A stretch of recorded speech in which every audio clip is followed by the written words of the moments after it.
If you've been keeping up with Nikon discussions lately, you may have sensed something unusual in the air. The rumor cycle, normally filled with leaks, roadmaps, and exciting whispers, has gone strangely silent. This is the same company that only a few years ago reignited its relevance with powerhouse releases like the Z9, the highly praised Z8, and the beautifully executed retro-inspired ZF. Those cameras marked Nikon's triumphant return to form, showing the world that the brand was not only capable of competing in the mirrorless era but could lead it. Yet now, Nikon's sudden quietness feels less like strategic calm and more like a troubling pause.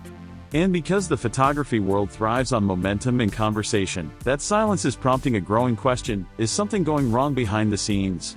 Or, even more specifically, is the long-expected Nikon Z7 III becoming one of the company's most concerning delays in recent years?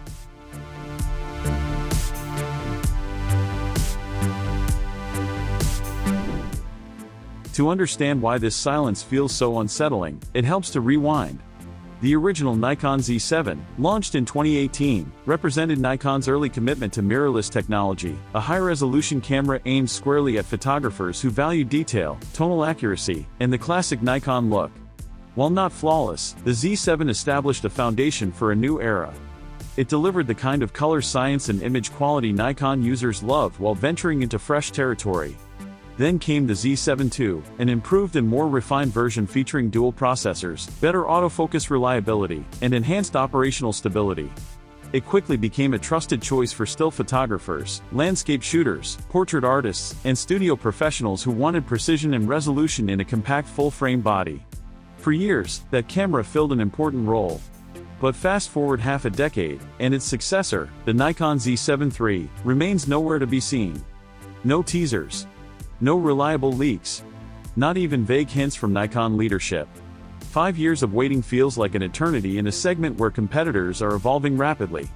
Meanwhile, Sony and Canon have aggressively moved forward. Sony's A7 RV has pushed the boundaries of resolution, autofocus intelligence, and computational enhancements. Canon's EOS R5 continues to evolve through firmware and remains one of the strongest hybrid cameras ever released. Even Nikon's own lineup has taken major leaps.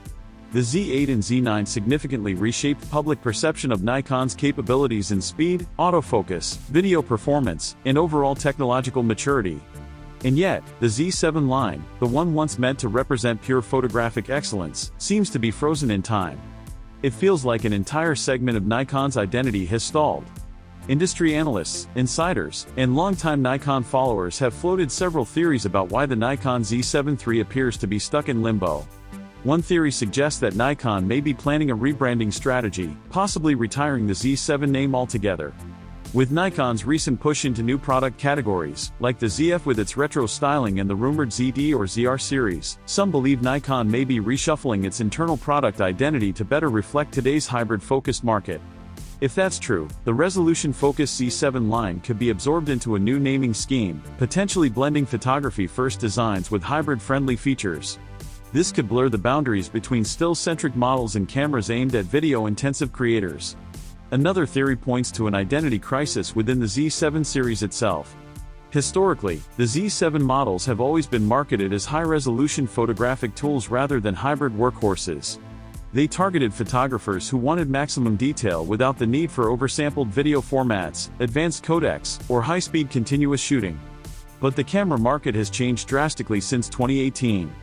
Today, almost every new camera, no matter how photography-focused, must carry at least semi-professional video capabilities to stay competitive. Hybrid is the default expectation, not a bonus feature. This shift puts Nikon in a challenging position. Does the company continue to cater to the purist still photographer, or does it reshape the Z7 line into something more versatile? Photographers who prefer a dedicated photo-first body still exist in large numbers. They want a Nikon equivalent of the Sony A7 RV, a camera with huge resolution, remarkable dynamic range, class-leading stabilization, and world-class color science, without the compromises that come from trying to please both photographers and filmmakers at once. The problem is that Nikon hasn't given this group a clear upgrade path. And the situation looks even stranger when you notice that the Z7 II has been heavily discounted for months. Deep price cuts, bundle deals, and repeated promotions usually signal one thing: the manufacturer is preparing to clear out inventory ahead of a new release. But the new release, the Z7 III, remains conspicuously absent.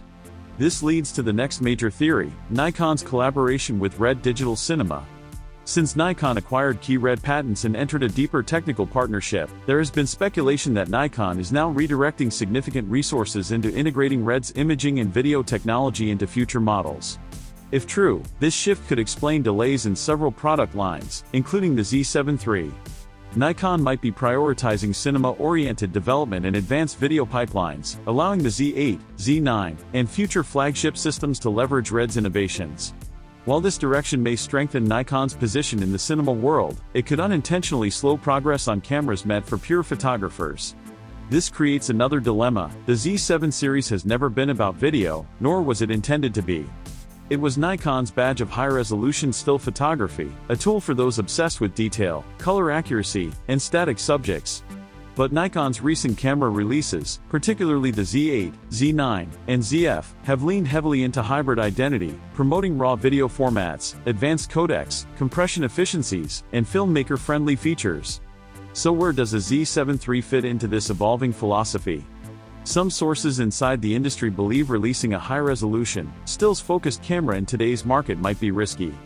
With hybrid cameras dominating conversations and spec sheets, Nikon could fear that a photo-first body may not generate enough excitement or sales. But failing to deliver one might be an even larger risk. By ignoring the photographers who want a high-resolution, lightweight, precision-focused tool, Nikon runs the risk of pushing those users into the arms of Sony or Panasonic. Sony's A7 RV, for example, offers 61 megapixels, advanced AI-assisted autofocus, incredible IBIS performance, and remarkable consistency. Panasonic's S1R series and upcoming models also appeal strongly to resolution-focused photographers. Nikon once dominated this segment with the legendary D850. Today, it risks losing it. Another element that complicates the situation is Nikon's long history with timing issues. They were late to the mirrorless transition. They launched the Z6 and Z7 too early with underdeveloped autofocus systems. They had to spend years catching up through firmware. Then came the Z9 and Z8, which completely reversed the narrative and showcased Nikon at its best. But now, that regained momentum appears to be slowing again. The hesitation surrounding the Z7 III is shaking confidence, especially among users who have been loyal to the brand for decades. Assuming the Nikon Z7 III is real and still in development, what should it look like to succeed? Based on industry chatter, Nikon could be evaluating two sensor options, a 61MP sensor similar to the one used by Sony, or a brand new 67MP sensor developed by Tower Semiconductor. The latter option is especially intriguing because Nikon already uses Tower sensors in its APS-C cameras, suggesting a deeper pipeline of collaboration. Whichever option they choose, one thing is clear, Nikon cannot continue to rely on the 45.7MP sensor it has reused since 2018. While that sensor has aged beautifully, it no longer competes with the latest high-resolution offerings. The Z7 line doesn't have to fade into irrelevance. It simply needs Nikon to choose action over hesitation. The camera world doesn't wait for anyone anymore.